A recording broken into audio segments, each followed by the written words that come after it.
Good morning, everyone.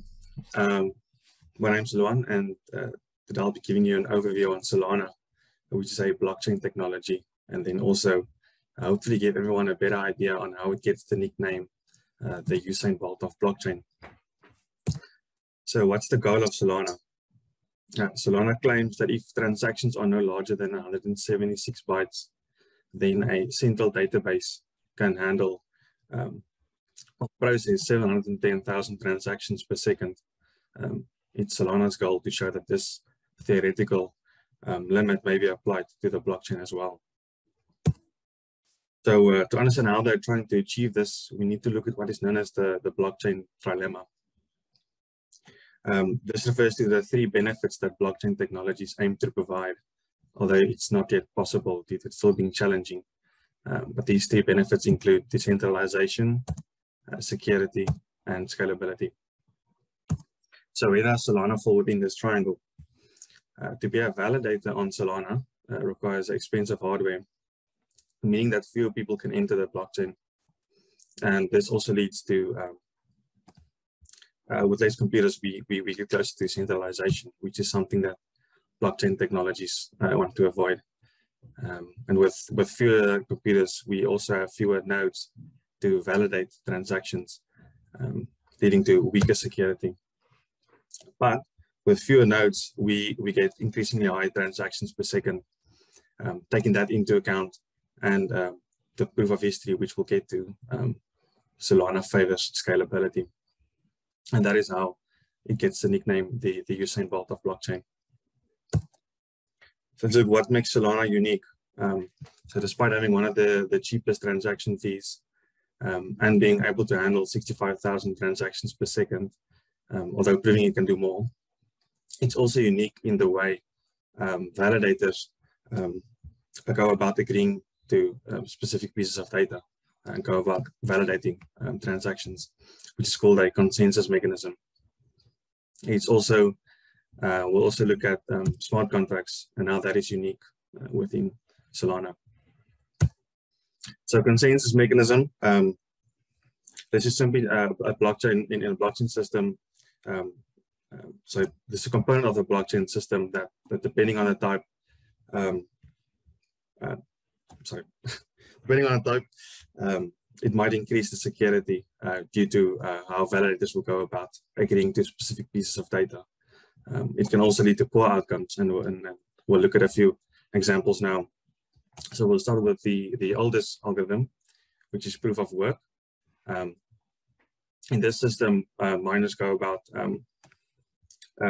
completing, they fight for the right to mine the next block, and then to also obtain a particular amount of tokens belonging to that coin. The first miner to crack a cryptographic problem obtains the right to mine the next block. And examples include Bitcoin and Litecoin. Proof of stake does not require any mining.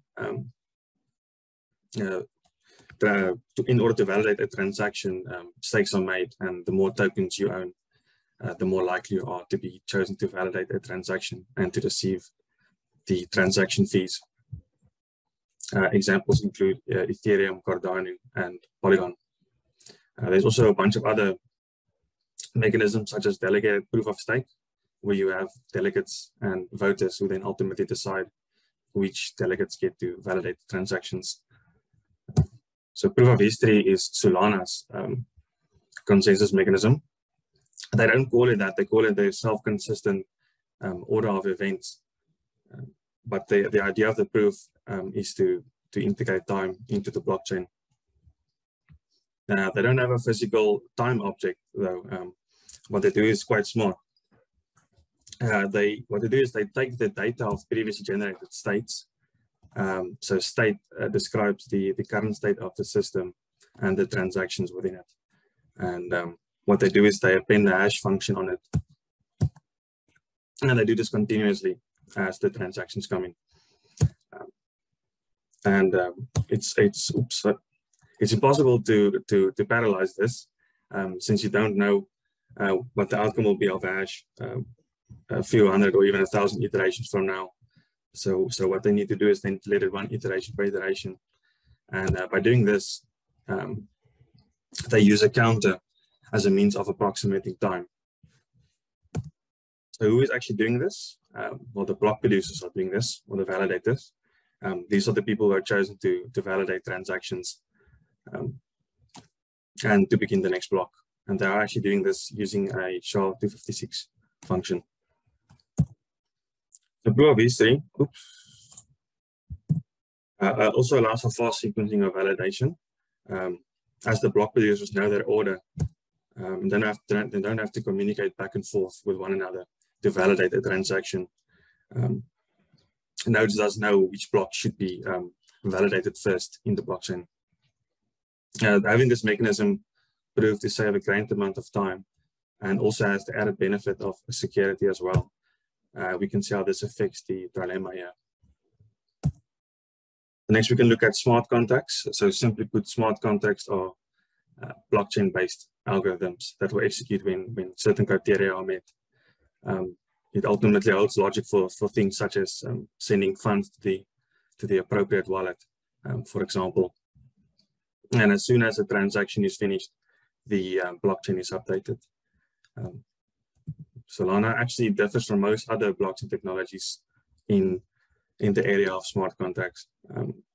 While most blockchain technologies are built on the Ethereum platform, Solana is not. This means that Solana smart contracts are not developed in the same language. It's developed in Rust, whereas Ethereum-based smart contracts are developed in Solidity. And Solidity does not have a steep learning curve, whereas Rust does have a steep learning curve if you don't already know C.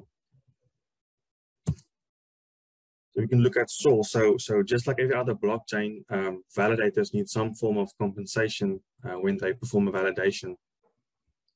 And Solana's version of this is SOL, which is their native token, and it goes for around 570 Rand at this moment.